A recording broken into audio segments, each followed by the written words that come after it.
Lundi 15 juin 2020, vous êtes sur Canal 3, c'est votre journal du 13h, voici les titres. Un mois maintenant que les cours se déroulent en ligne au campus d'Abomey-Calavi, comment les étudiants s'adaptent à cette nouvelle donne qui entre en œuvre dans le cadre de la lutte contre la propagation du coronavirus, où en sont les enseignants dans la mise en œuvre des programmes d'enseignement, les précisions dans un court instant. L'organisation non gouvernementale Éleveurs sans frontières Bénin et l'association française Élevage sans frontières lancent le projet Élevage paysan, un métier d'avenir pour la jeunesse béninoise. Il s'agit d'un projet d'envergure nationale qui a été présenté aux populations du département du Mono à la mairie de Huéori.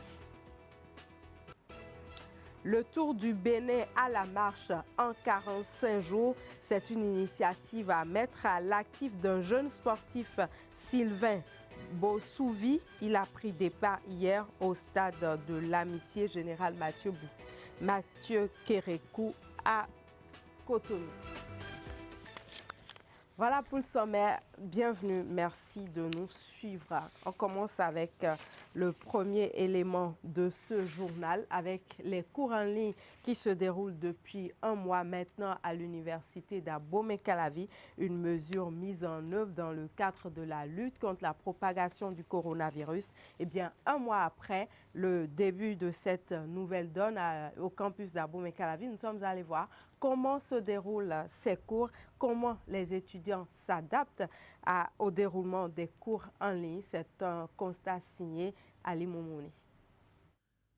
Depuis environ un mois, c'est une nouvelle réalité que vivent les étudiants du campus d'Abomey-Calavi. Les cours en ligne démarrés depuis le 11 mai dernier se poursuivent dans presque tous les départements d'études de l'université. De la plateforme mise à la disposition des apprenants, la pédagogie a connu quelques modifications. Au début, on a envoyé des cours par matière et sur la plateforme qu'on a mis à notre disposition. Donc avec ces cours-là, on arrive à apprendre et c'est pour mieux expliquer ces cours qu'on a fait maintenant les cours en ligne. Et là, le professeur reste chez lui et le cours est en direct. Et bon, c'est genre une réunion par vidéoconférence.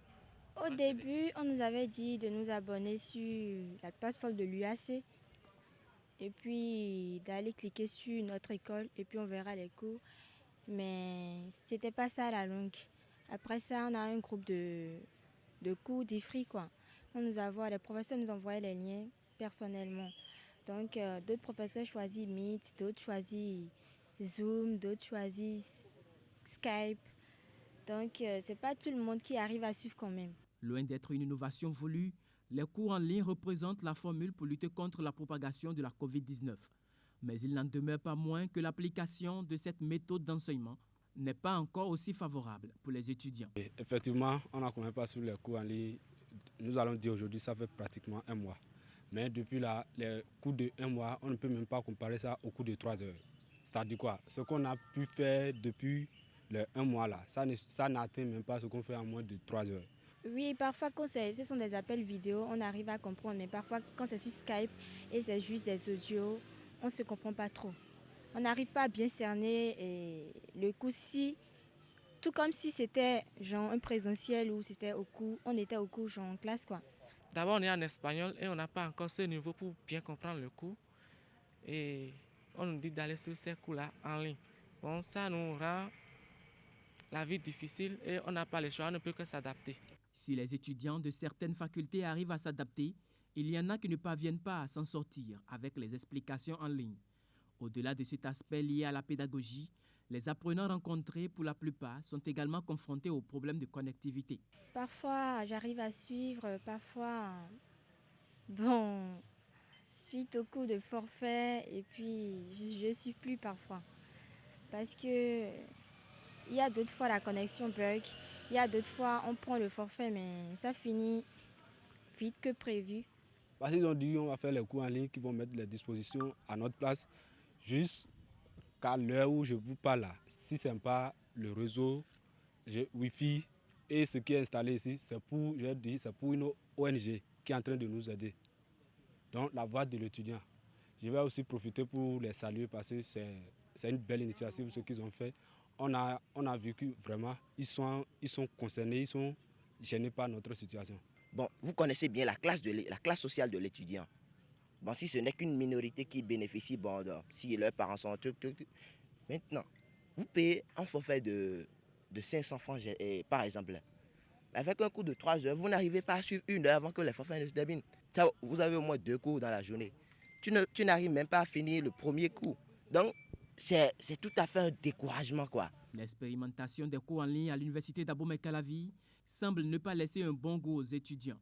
Toutefois, ils estiment qu'avec un peu d'accompagnement, cela pourrait s'améliorer au fil du temps. On s'intéresse maintenant au lancement de la 3e phase du test de sélection des aspirants au métier d'enseignement dans le département de la Donga. Le top des épreuves écrites a été donné par le préfet du département. Les candidats des 3 autres d'enseignement ont pris d'assaut les 2 centres de composition retenus. Notons que tout s'est déroulé dans le respect des gestes barrières recommandés pour contrer la Covid-19. Les précisions à travers ce reportage de Abdou Sahabi Idrissou et Abdou Raouf Yahaya. Ils sont au total 1478 candidats qui planchent pour la 3e phase du test de sélection des aspirants au métier d'enseignant au centre de composition du CEGE 1 de Djougou, accompagné d'une délégation composée des responsables à charge des enseignements maternels, primaires et secondaires.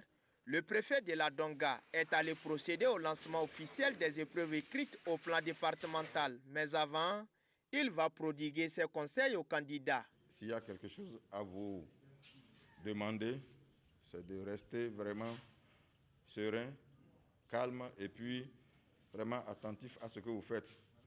Ce que vous connaissez, c'est ça que vous allez écrire à travers les papiers. Et donc, tout le monde peut réussir si tout le monde travaille. Donc, moi, je vous encourage.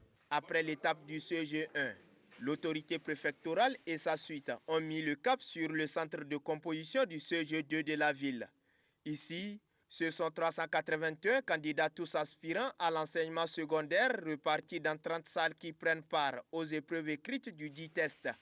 Des épreuves comptant pour la 3e phase au terme desquelles les aspirants ayant des aptitudes requises seront retenus en vue d'enrichir la base de données déjà existante. À la rentrée 2020-2021,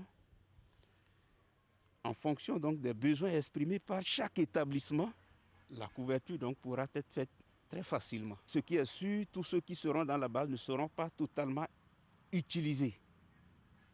La priorité sera donnée donc aux meilleurs, ceux qui sont allés un peu au-delà donc, du seuil donc, de réussite, du seuil normal donc, de réussite. Nous avons constaté que les compositions se sont déroulées ou se déroulent dans de très bonnes conditions. Ce qui, à ma foi, nous permet de leur dire, de leur présenter nos félicitations parce qu'on n'a rien enregistré qui puisse remettre en cause l'organisation de cette phase départementale. Signalons que les candidats de la maternelle ont planché dans l'épreuve de l'étude de cas dans la matinée. Ceux du primaire, par contre, sont évalués en français et en mathématiques. Quant au secondaire, c'est l'épreuve de la culture générale qui a donné le top à l'évaluation. Bonne chance à vous.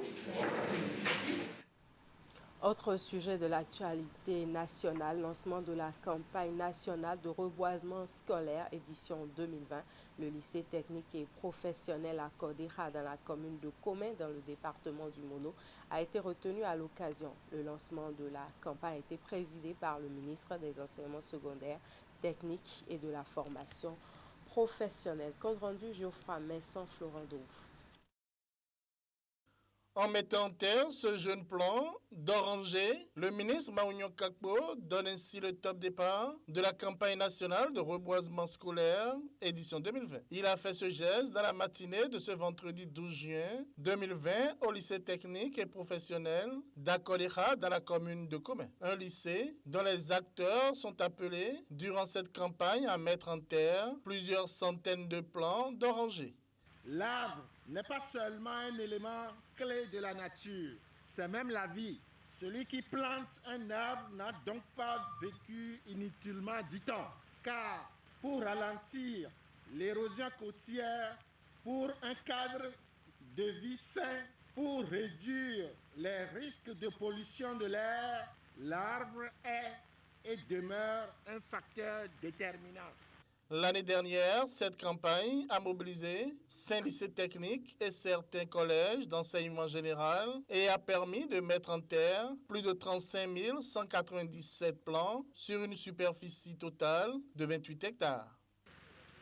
Nous avons fait le pari d'intervenir dans les établissements afin de sensibiliser toutes les communautés. Cela est également indispensable parce que cette sensibilisation se fait à travers la mise en terre de plants pour améliorer le couvert végétal de nos établissements.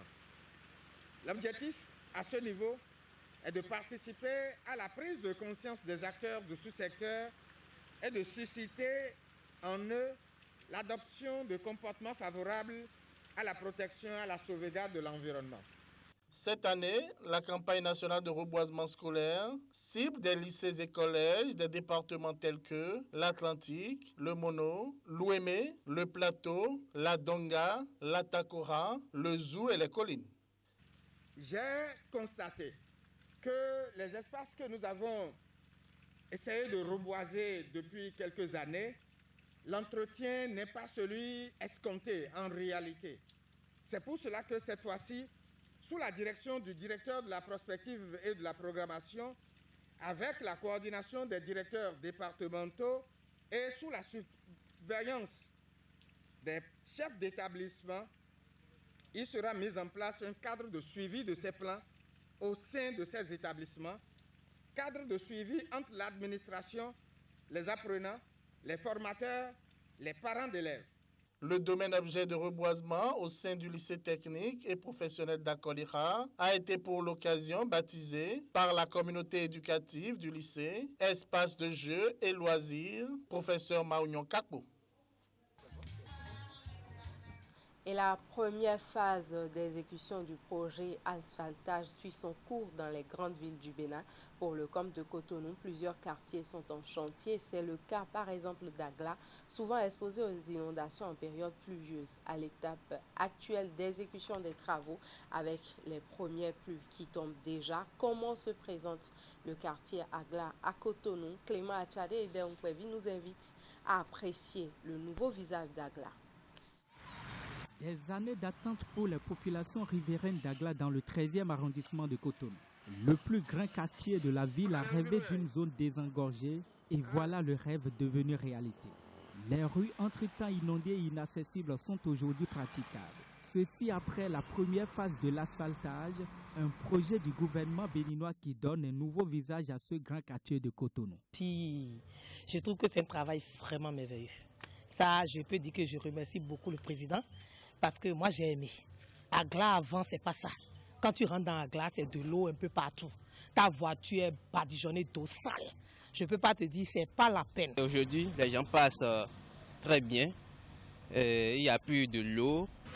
Au-delà de la libre circulation des riverains du quartier, ce vaste projet favorise aussi l'installation et le développement de petites et moyennes entreprises. Un grand soulagement pour ces jeunes opérateurs économiques résidents. Je tiens sincèrement à remercier le président de la République, son Excellence Patrice Talon, d'avoir initié un tel acte. Vraiment, la population d'Agla le remercie. Il nous a aidés, il a désengorgé la zone de Agla au complet. Comme on le dit souvent, c'est l'environnement qui permet d'entreprendre. Par exemple, comme vous voyez, les bandes elles sont bien plutôt installées. Et les clients qui trouvent un peu de la place pour pouvoir venir acheter. Les femmes, les jeunes et autres peuvent ainsi trouver leur compte en termes d'activités génératrices de revenus. Ce qui était impossible quelques années en arrière, a reconnu le chef du 13e arrondissement de Cotonou qui tient à témoigner sa gratitude au premier magistrat du Bénin. Agla était réellement un quartier à problème ou à risque au temps des inondations, ce qui nous donnait assez de soucis. Et aujourd'hui, nous n'allons plus parler d'inondations. Des satisfactions après la mise en œuvre de ces politiques publiques qui changent le look du quartier Agla. Cependant, les populations attendent de l'État central sur d'autres chantiers aussi urgents. Je vais demander à ce qu'on mette peut-être des lampadaires dans d'autres rues pour éclairer les rues, c'est très important. Il y a des coins qui sont sombres dans la nuit. Il y a l'insécurité, une insécurité totale dans Agla. Et j'ai été victime déjà 2 fois. Et la première fois, on a cassé la pare-brise de ma voiture et ils ont volé de l'argent dedans.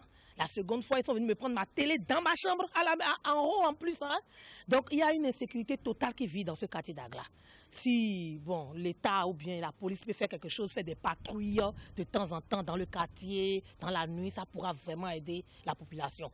Nous voulons que les autres rues qui restent, que le chef de l'État qui puisse insérer ça pour que Agla soit totalement désengorgé. Nous avons des endroits qui sont pris en compte depuis des temps, qui doivent avoir cette canalisation d'eau, mais jusqu'à présent rien ne se fait et nous implorons le chef de l'État à pouvoir nous assister. L'infrastructure est prête et les riverains peuvent déjà emprunter les différentes rues avant les derniers réglages que l'entreprise en charge des travaux s'active à faire. Pour bénéficier d'autres fruits de la croissance économique, les citoyens sont appelés à en faire bon usage. Grâce à ce projet, le gouvernement de Patrice Talon vient d'écrire une nouvelle page de l'histoire d'Agla, longtemps considérée comme le siège de l'inondation à Cotonou. D'un projet à un autre, eh bien, on parle maintenant du projet national dénommé Élevage paysan, un métier d'avenir pour la jeunesse béninoise. C'est un projet qui a été officiellement lancé vendredi à la mairie de Rouyogue dans le département du Mono. Le projet est le fruit du partenariat entre l'ONG béninois Éleveurs sans frontières Bénin et l'association française Élevage sans frontières. Précision à travers ce reportage signé Geoffroy Messon. Une bonne opportunité à saisir par les éleveurs. Il s'agit du projet national Élevage paysan, un métier d'avenir pour la jeunesse béninoise, EPMA. Son lancement s'effectue dans cette salle de conférence de l'hôtel de ville de Rouyogue, dans le département du Mono. Il est le fruit du partenariat entre l'ONG Éleveurs sans frontières Bénin, ESFB, et l'association française Élevage sans frontières. Le projet que nous avons tous l'honneur de lancer ce jour s'articule autour de 3 axes principaux. L'accès aux moyens de production, l'accès au marché et l'accès aux services et au financement. Le projet a une durée de 3 ans et demi. Son budget total s'élève à 213 800 000 francs CFA environ. Il est financé par Élevage sans frontières à hauteur de 82%, l'ambassade de France au Bénin à hauteur de 12% et Éleveurs sans frontières Bénin à hauteur de 6%. Nous intervenons, nous, Élevage sans frontières internationales, sur 2 volets. Tout d'abord, nous finançons une grande partie du projet grâce à nos donateurs qui sont en France. Et deuxièmement, nous mettons à disposition des expertises pour l'élaboration des méthodologies d'intervention, notamment en ce qui concerne les systèmes d'élevage promus. Alors, cela se traduit par le dispositif de microcrédit animal, la production des itinéraires technico-économiques et des parcours de formation relatifs à l'élevage. Profitant de cette cérémonie, les 2 partenaires ont apporté leur pierre à la lutte contre la COVID-19 en faisant un don de kits de prévention et de protection aux agroéleveurs. Nous saisissons cette occasion pour inviter les éleveurs à continuer le respect des mesures barrières recommandées par le gouvernement afin de limiter cette pandémie redoutable. Au total, 143 dispositifs de lavage de mains, 1000 masques de protection, 200 gants et 858 bidons de savon liquide ont été distribués. La remise de matériel de lutte contre la COVID-19 qui intervient à cette même occasion est une preuve de ce que la vision des initiateurs du projet ESFB intègre l'essentiel des aspects nécessaires au succès du projet. C'est le moment donc pour moi, au nom du préfet du département du Mono, d'exhorter les bénéficiaires à utiliser à bon escient tous les dons qui le recevront ici dans le cadre de la mise en œuvre du projet. Le projet EPMA prend en compte 65% de femmes et 64% de jeunes de moins de 35 ans. Il impacte globalement 901 bénéficiaires dans 6 départements: l'Atlantique, le Mono, le Koufo, le Zou, les Collines et la Donga. Bientôt 50 ans d'existence pour le centre de santé d'Agatogbo à Komé dans le département du Mono. Après toutes ces années à accueillir les populations de la localité, le centre a pris un coup de vieux. Il appelle à sa réhabilitation pour le bonheur de ses usagers. Constat sur place avec notre équipe en région Mono Koufo. Dans quelques mois, ce centre de santé soufflera ses 50 bougies, un demi-siècle d'existence qui mérite une cure de jouvence. Le centre de santé en question est celui d'Agatogbo, un arrondissement de la commune de Komé dans le département du Mono. Il est implanté à une 50aine de kilomètres de Cotonou, au bord de la route inter-État Cotonou-Lomé.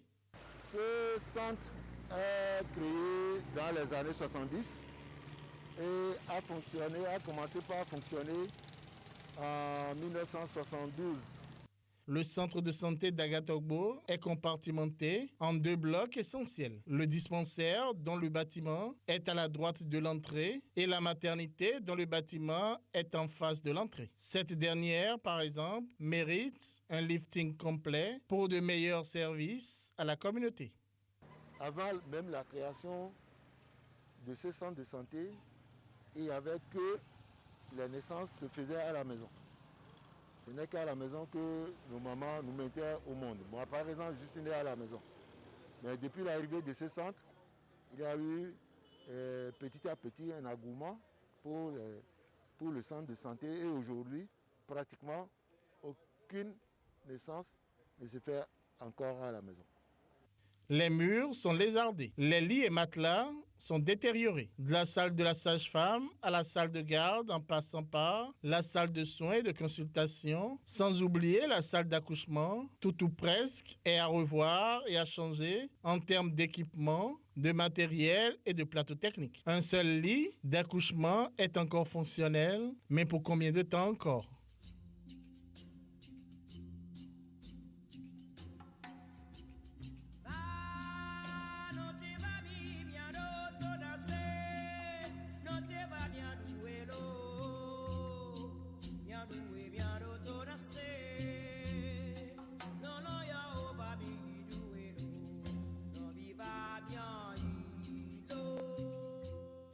L'État n'est pas resté indifférent aux maux dont souffre le centre. Il y joue sa partition et certains projets tels que le FBR ont permis au centre de résister au temps. Il faut dire que depuis 1972 que le centre a été créé, il n'y a pas eu de modifications majeures sur le centre.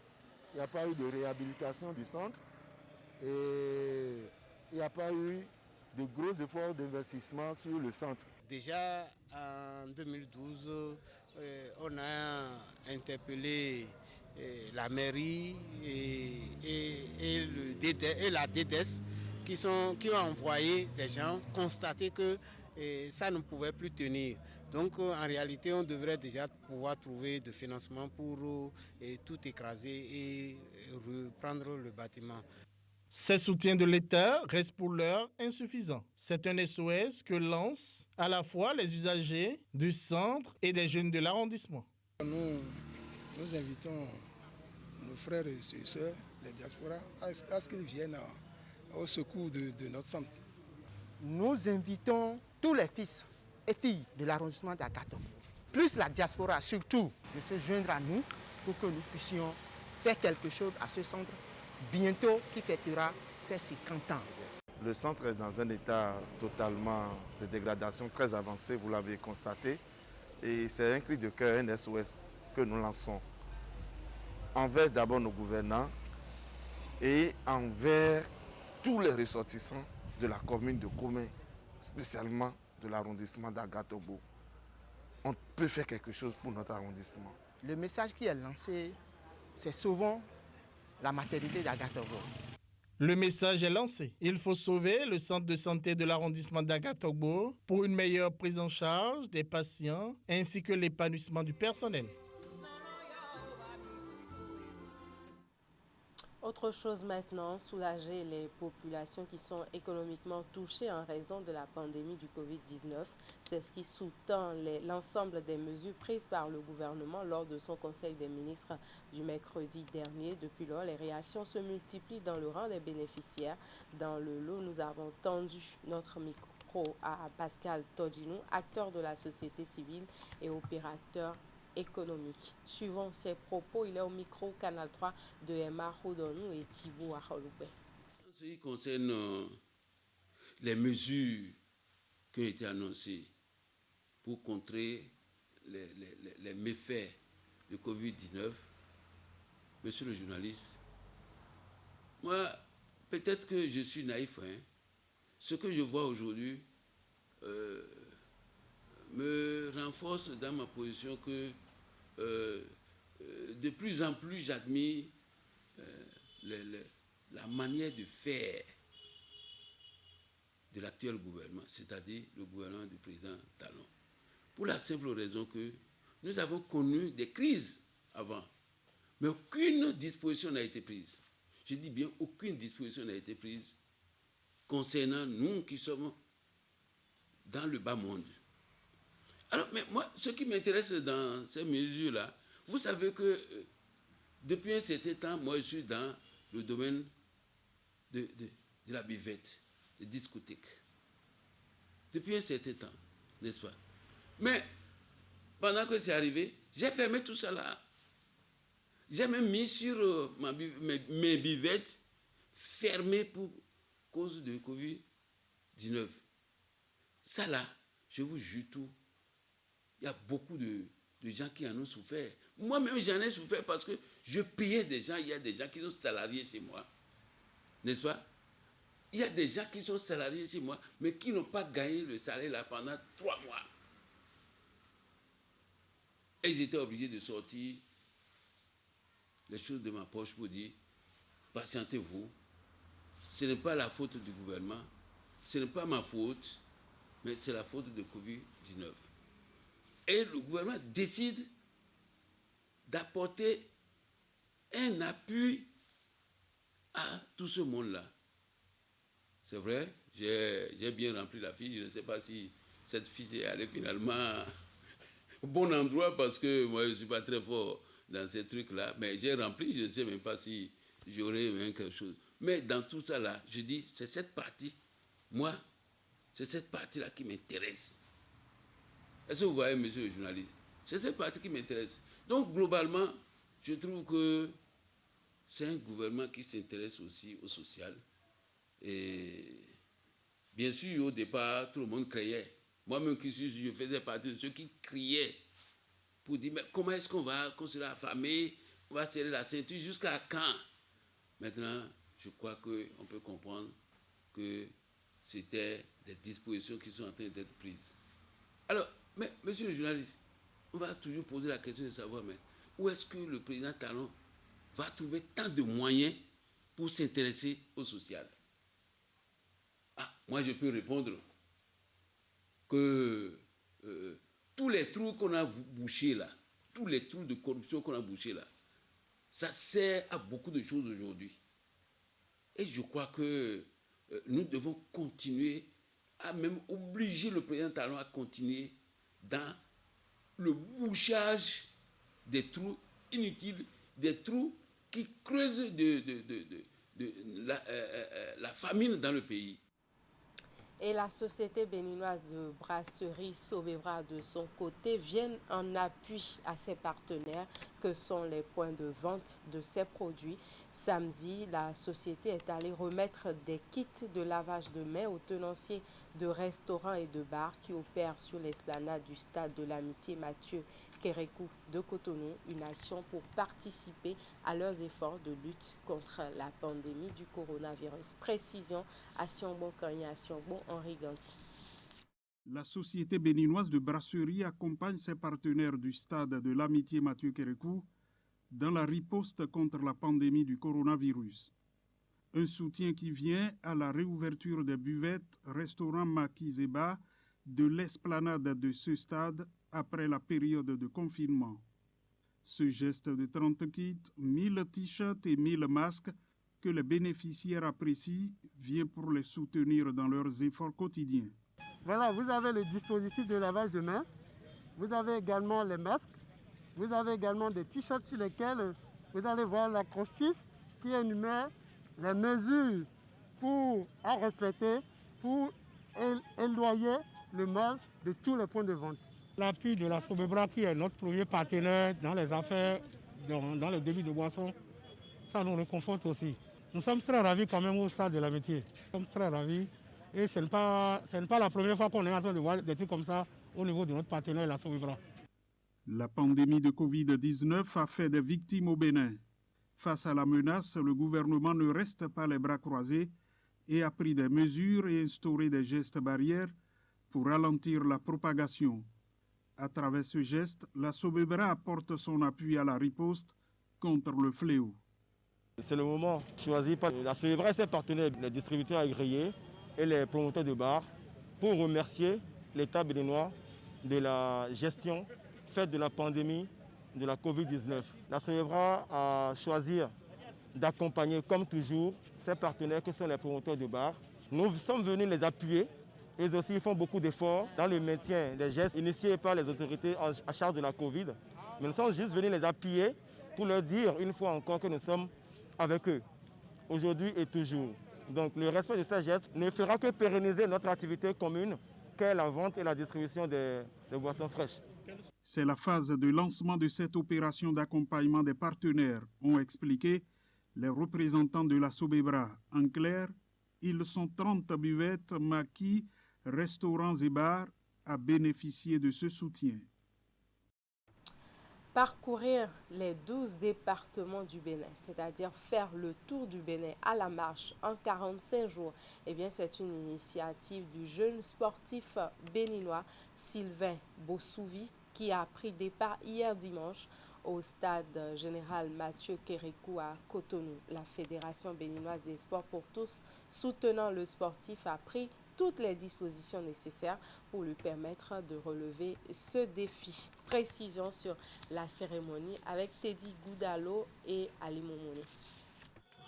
Avec le soutien de toutes les associations de sport d'entretien du Bénin et aussi celui de l'État central, Sylvain Bossouvi se lance dans une nouvelle aventure. L'initiative Tour du Bénin à la marche est le nouveau projet pour lequel le jeune passionné de la marche s'engage. Dans ce nouveau chapitre, il décide de parcourir à pied les 12 départements du Bénin en 45 jours. L'ami Bossouvi a été contrôlé, a suivi des bilans de santé et le médecin du stade de l'amitié l'a déclaré apte pour faire le périple.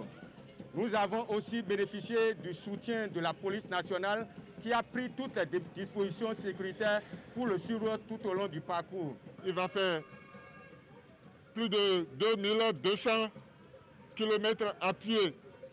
Donc nous sommes là ce matin pour pouvoir le soutenir spirituellement, moralement et financièrement. Sylvain Bossouvi, étant un passionné de la marche, a déjà une expérience en la matière. Il a déjà fait le tour Cotonou-Natitengo à pied et l'initiative Tour du Bénin à la marche, qui est à sa première édition, pourra davantage lui permettre de se révéler. Nous pensons que par ce contexte de Covid-19, la marche à travers le pays reste encore la flamme qui peut continuer à entretenir le sport. Je voudrais ici, et au nom du ministre Oswald Obeki, exhorter la Fédération béninoise de sport pour tous à encadrer dans les règles de l'art cette activité pour éviter qu'il y ait des incidents. Avec cette initiative de Sylvain Bossouvi, la Fédération nationale de sport pour tous va donc écrire une nouvelle page de son histoire. Elle promet d'ailleurs accompagner le jeune sportif pour l'atteinte de ses objectifs à travers ses ligues départementales tout au long du parcours. Rendez-vous donc dans 45 jours pour célébrer le retour de l'athlète. Tout à fait. Merci Ali Moumouni et bonne chance aux sportifs. Voilà, c'est ainsi que prend fin ce journal. Toute l'équipe de préparation, de présentation et de réalisation vous remercie pour votre aimable attention. Merci de rester fidèle à la suite des programmes de Canal 3 Bénin.